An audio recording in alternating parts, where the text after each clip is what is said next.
যুদ্ধ পরবর্তী সময়ে আতঙ্ক ও উদ্বেগের মধ্যে লেবাননে ঈদ উল ফিতর পালন করছেন প্রবাসী বাংলাদেশিরা। তবে এবার প্রবাসীরা অগ্রিম বেতন ও বোনাস দেশে পাঠাতে পেরে কিছুটা স্বস্তিতে রয়েছেন। সব ছুটি একত্রে থাকায় ঈদের জামাতে ছিল প্রবাসীদের সর্বোচ্চ উপস্থিতি।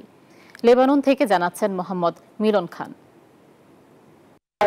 ঈদ মোবারক, ঈদ উল ফিতরের শুভেচ্ছা ও অভিনন্দন। শুরুতেই আমি এই মুহূর্তে অবস্থান করতেছি লেবাননের জাতীয় মসজিদ ডাউনটাউনের আল আমির মসজিদের ভিতরে, যেখানে আপনারা দেখছেন যে এই মুহূর্তে কিন্তু লেবাননের যে জাতীয় মসজিদের ঈদ উল ফিতরের জামাত সেটি কিন্তু শেষ হলো।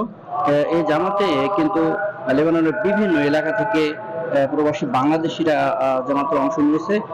আপনারা জানেন যে লেবাননের বর্তমান যে যুদ্ধ পরিস্থিতির পরবর্তী সময়ে যে যুদ্ধের ক্ষত সেটি কিন্তু এখন শুকায়নি। বিভিন্ন জায়গাতে এখনো ছোটখাটো হামলা হচ্ছে।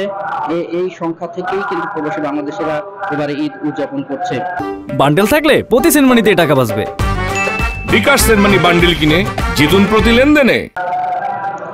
তবে স্বস্তির বিষয় হলো প্রবাসী বাংলাদেশিরা কিন্তু এই মাসের শেষে যেহেতু ঈদ উল ফিতর অনুষ্ঠিত হচ্ছে, সুতরাং অনেকেই মানে বেশিরভাগ প্রবাসী কিন্তু যে তাদের কর্মস্থলে বেতন এবং বোনাস সেগুলো কিন্তু অলরেডি পেয়ে গিয়েছে এবং বাংলাদেশে তাদের প্রিয়জনদের হাতে কিন্তু তুলে দিতে পেরেছে।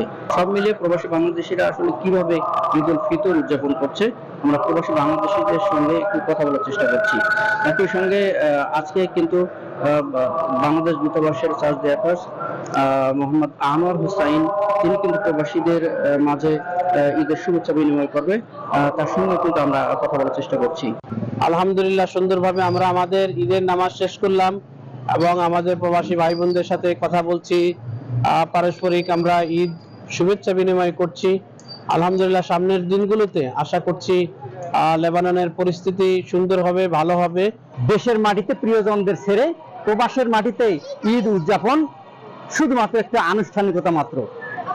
এরপরেও প্রবাসীদের ঈদ উদযাপনের ক্ষীণ আনন্দটুকু প্রতিটি প্রবাসীদের অন্তরে বয়ে নিয়ে আসুক সুখ, সমৃদ্ধি আর শান্তির বার্তা।